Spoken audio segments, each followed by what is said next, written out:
train up a child in the way they should go, and when they are old, they will not depart from it. But what happens when all a child has known is abuse and trauma? Today, my next guest is a parent who once was that child, raised in foster care, suffering great trauma. Yet despite her own upbringing, her life is now the evidence that you can overcome a traumatic past and create a new future. Welcome to this segment of Contagious Courage with VNK.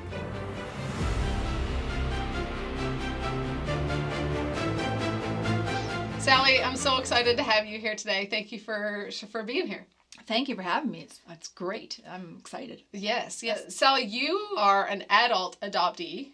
You are adoptive parent. What has your journey been like, and what has shaped you to be who you are today? I think that I really want people to understand that even if a child comes to you at birth, which I did not, I was in foster care, but if they come to you, it's always built on the foundation of loss. So the loss of the first mother, the loss of the first father, and loss of culture, loss of identity. So it always starts with loss, and that does change who you are. It's not insurmountable, but I think it's super important for people to recognize that it is absolutely a thing. Okay. And I find that people will say things like, well, you can't remember.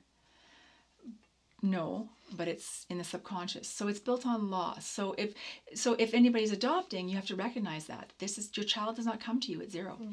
And it changes you forever. Even though I don't remember it, and I get that a lot, it changes who you are forever. I've lost my first mother, albeit she wasn't a good mother, but I still lost my first mother. You lose your identity, you lose who you are. And so there's always this searching as an adoptee, barring any other trauma, that it is trauma to be apprehended, and it is trauma to lose your first mother, and you always have this feeling you don't fit. I always said I felt like I've spent my whole life sitting on the periphery, looking in, and not really being part of anything, not part of my family, not part of anything. There's always sort of this beacon in the room, like everybody knows you're adopted. It's the elephant in the room. Everyone's not talking about it. You don't look like anybody. And it's hard. It changes who you are. And you don't even know that it's changing who you are, but yet I always was searching for an identity. Where do I fit? Where do I belong? So being raised then in foster care, mm-hmm. What was it like growing up after that, through that time? I was in foster care, and then I got adopted by who I consider my parents. And they were great. But I mean, I'm 55 years old, so they didn't know about FASD. They didn't know about any of this stuff. I mean, people even now don't know a lot of this stuff. So they did the best they could, but I spent my whole life being that misunderstood, hated child. I was the kid that nobody wanted around because I didn't have self-control. I didn't know how to regulate myself. I was always losing my junk. I had sensory processing, FASD. I mean, I got more letters behind my name than most PhDs, let me tell you. FASD, PTSD, I got it all, man. But it would change who I was. And I knew people hated me, and I hated when I would flip out. And but I couldn't stop myself in the moment. And then afterwards, there was just these days of self-loathing and beating myself up and feeling this. And even as an adult, it was awful. So your self-esteem is down around minus 35 because you just don't, you believe what everyone thinks about you, I guess is what I'm trying to say. Right. So you've had like some diagnosis and, neglect issues and a lot of loss. Yeah. That started to shape who you were as an adult. What were some of the things that you started taking back in your life? When we got Serenity, our adopted daughter, I just thought I was a bad person until we got her. And we never got her till I was in my 40s. And it was when I started to research for her because I knew about prenatal exposure and I knew about all that. And I started researching. I was taking courses and I was doing all that stuff. And I was like, and I remember being in a course one time on FASD, and this guy was the foremost authority on FASD, and I'm sitting there, and Murray's in Fort Mac working, my husband, and I'm sitting there, and it's 10 o'clock in the morning, and I'm literally fighting back tears, because I'm going, oh my gosh, this is me. You understood. The penny dropped. This is me. I'm not a bad person. I have a hurt brain. And I remember getting up, I had to get out of that room, and I went to the bathroom and I phoned my husband, and I'm just crying my eyes out, and I go, and he answers the phone, poor guy, he's up in, Fort Mac, and he's working, and I go, this is me. I'm this. And it was this huge epiphany. And it was in that moment that I realized, okay, now that you have recognition of it, that you actually understand it, it's like, okay, I can cut myself some slack. I can learn ways to regulate myself. But I didn't know. I just thought I was a lousy person. And so now you have become and are a strong advocate for helping children in the foster care system. You have said, I will leave no stone unturned to find out what it is that you can do to help recreate, to train your child so that she can have a better future. Because I had such a huge epiphany, I'm like, I am her. I get it. I get why she doesn't handle things well. I get why she has this attachment issues, why she has abandonment issues, loss issues. I get it. I totally understand it. I am her. And so it was so much easier to understand and have empathy and softness and kindness for her when I understood where this is coming from. Because she was not going to be the hated adoptee like I was. That was my goal until I started doing the research and realizing that my husband says Sally does better research than the FBI. And so we did dietary changes, we've done courses, we've done so much because I will change the trajectory of her life. And there's a lot you can do, and FASD is not a death sentence. It's not a for sure. It's a for sure that the diagnosis, but you absolutely can heal it. You can heal the brain. You really can. Wow. I remember when we first met and you spoke at the Hope Conference and how after you had spoke so passionately and openly, and I might even show a little clip of this because it was really neat how Jesse, he came up and he said, if only there was. Sally, I see you. I hear you. I mean, if we could just only find someone passionate enough to lead this change in foster care, just if we could find someone. Great work, Sally, great. If only there was, if only there was. And it was like you were becoming that person. And now you are that person. You're an advocate. And I want to talk a little bit about this book that you've written since then. I know you've been writing it for a while. But what is the title of this book? The book is named In Search of Serenity. And the whole theme around it is that she saved me. It's my adoption story. It's my life story with a little bit of my experience with social services as a child, and then even trying to adopt her and realizing that not a whole heck of a lot has changed and that they are not there for the children. It is not about helping kids. And I've had several social workers say that to me. And I'm going to put a link in when Sally talks about a little bit more about her experience with social services and some of that that she's trying to change within the system. I'm going to have a link to that so you can hear in detail about that. But Sally, you have become an advocate and now you are being that change. I want to be able to talk a little bit about some of the things that you have been doing, some of the strategies that you found that help you in, raising serenity. I get it. I had this huge understanding of what it feels like to be misunderstood and to not be given grace. So the biggest thing that we've done is that, you know what, we always say, if you don't lead with love, you might as well just forget about it. And so I always try I'm not always successful. I'm not the perfect mother, let's be honest. But I do the best I can. But if you always lead with love, that is huge, and have grace and go, you know what, I always say to people, like I work as a parent coach, and I'm like, your kid didn't wake up today and go, okay, today's the day.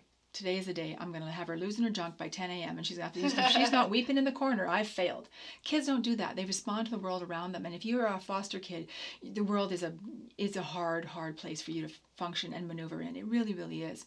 And so I always say I'm guarding her heart. I'm watching her. I'm seeing how she's responding. And I mean, it means that sometimes you're at a party and you're having a great time and you're seeing someone you haven't seen in 10 years. Too bad. I can see she's about to lose it. We have to go.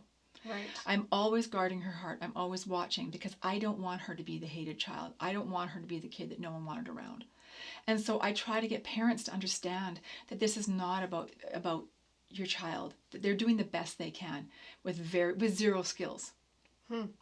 What has been the biggest revelation in this whole journey for you? Has there been something that's like just really stuck out through this whole process? The biggest revelation is that things don't happen to you, they happen for you. Explain that. So if you can look at your life and go, oh, this sucks, this is horrible, this is awful, let's all sit down and have a pity party for me.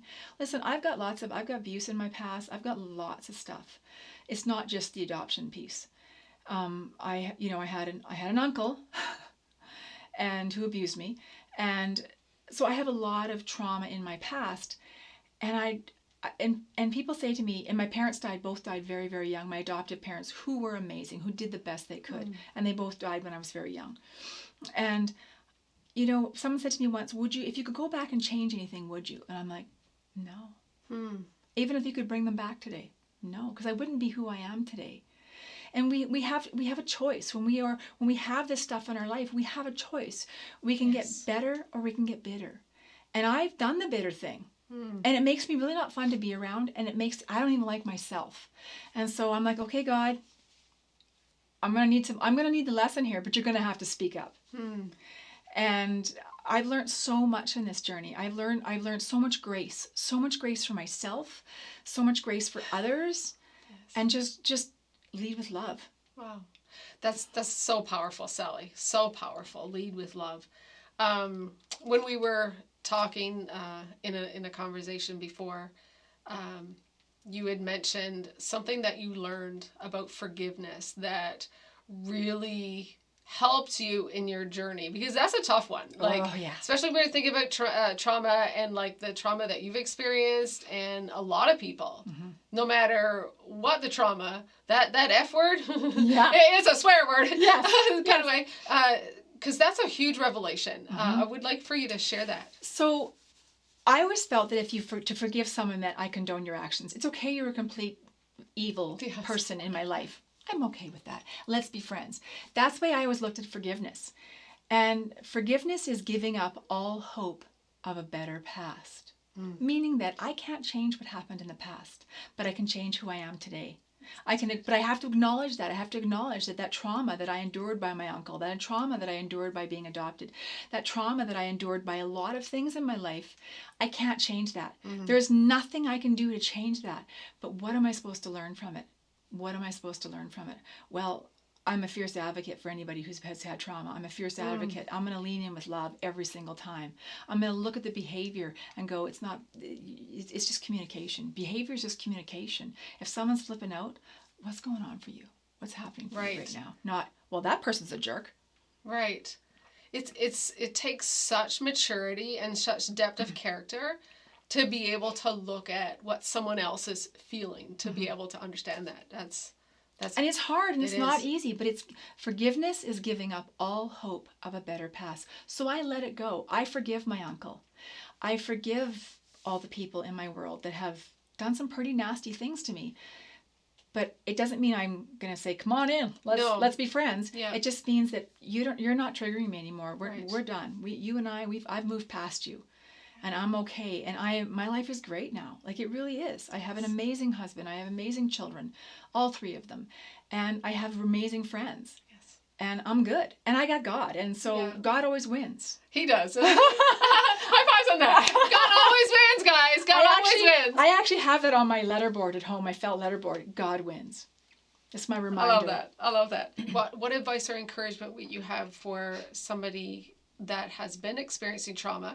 But also, what encouragement or advice would you have for someone who is about to be an adoptive parent, or already an adoptive parent but really struggling? Right. So number one, it's not about you. So if you're going to be an adoptive parent, it has to be about the child. And where you are today is not where you're going to end up. I'm 55 years old, and I just got this stuff figured out by getting my little chicken. And that's when my healing began. And so it's never too late. So what I would say to someone who's experiencing trauma, who has experienced trauma, where you are today is not where you have to be tomorrow. Right. But you got to lean in. You got to lean in, and you got to walk through it. And it sucks. There's days when it really, really sucks. I have shed a lot of tears. I have yelled at God. I've yelled at everybody. But you got to lean in. You got to go through it. There's only one way, and that's through it. But it's way better when you do. Yes. It's way better when you do. I want to talk about that comment. You said, I've yelled at God. Yeah. Because a lot of people think that that's offensive. And Right. and they say, like, how can you, like, I would even want to echo that. Mm-hmm. Like, if you're in trauma and you're facing trauma, like, it's okay to say, God, I'm not okay. I don't like this. You don't have to say that, like, oh, like, you have to go through it. Yes. But stay in communication, right? Like, stay in communication with God, whether it's yelling or whatever it is you have to do. Yeah, exactly. You just keep talking. But yeah, I've yelled at God. We've had some words. We've had some words. That's what it boils down to. Just being real, leading with love, and having grace for yourself, and being able to, like, forgive and understand that forgiving doesn't mean to say that I condone all that trauma. It doesn't mean to say that I condone anything that happens. It's just awful that these things happen. But you have to, like, kind of bear down and get through it. But you know what? When you stop and you breathe and you lean in, it comes to you. And for me, and this always chokes me up, and this is the first line in my book.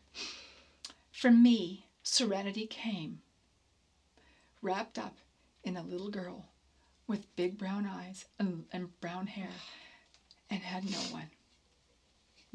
And she was named Serenity. That's how Serenity. I had no idea that it was going to come bundled up like that. That is beautiful.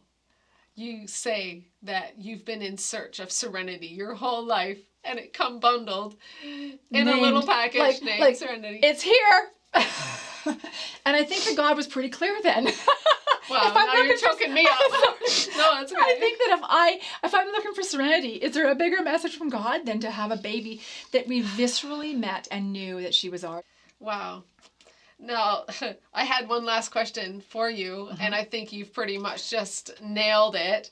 But please add something else. What has been your biggest reward in all of this? So, it'll surprise you. You know, because we fostered Serenity first and then adopted her, and we would be out at once a week in Safeway, Superstore, wherever. Oh, she's so cute. Oh, she's so lucky.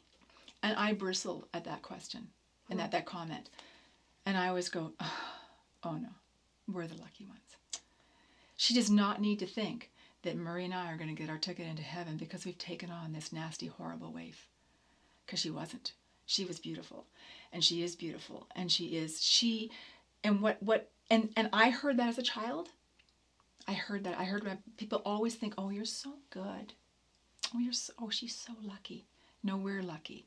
We're lucky. Because not only did we get this amazing little human that we get to watch grow up and love and adore, she saved me. She saved me. She taught me by her very entrance into my life. She taught me who I am and that I'm pretty okay. That's beautiful. Sally, I'm just so encouraged, and I'm sure other people will be encouraged by your search for serenity that literally landed you with a beautiful daughter named Serenity to help you through this whole process. And now you're an advocate. You're an author and speaker and an advocate for other people. Sally's book is actually available now. I don't have it in hand. It's available for pre-order, isn't it, Sally? Yeah. And Yes. Where is it they can find that? So go to sallyjking.com and there will be a button for pre-order, and there'll all the information about how do you get the hard copy, the audio, the all of it, the Kindle version, whatever you need. And it is called In Search of Serenity, which is kind of appropriate. It was handy their name was Serenity. God is into the details, He I really think, is. Sally. God is in the details. God is into the details. Oh, wow. Sally, you are an overcomer. And I am so blessed that I can now call you friend. Yes. And if you want to pre-order Sally's book, get her to come and speak about this amazing topic, to be able to say, you know what, your past does not have to define your future. please reach out to Sally. All the links will be available in the description of this video. And all that's left to say is, not to us, O Lord, not to us, but to you and your name goes all the honor and glory for his unfailing love and faithfulness. Until next time, bye for now.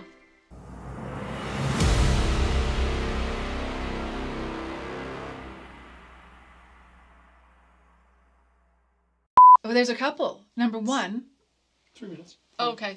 because then I'll feel pressure. The 3 minutes I have to talk I faster. know. Back on.